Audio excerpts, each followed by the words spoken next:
Want to know how to edit out your expense in Money Manager? Well, no worries. In this video, I'm going to show you an easy step-by-step guide on how you can easily edit your expense which have already been transacted without even adding anything. So let's get straight to it. Now, first and first, just simply open up your Money Manager application and make sure you are under the transaction interface and make sure you have an expense transaction. So I have various expense transaction for me right here.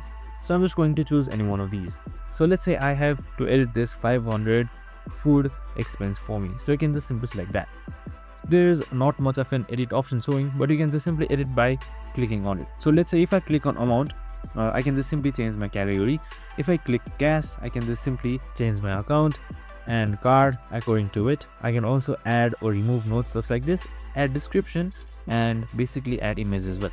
So basically I can edit the entire thing including dates as well, and that's it. Now once that is done, you can just simply select save and you should be good to go. And that's it. I hope this video helped. If it did, make sure to like, subscribe, and tune in with us for more of these videos.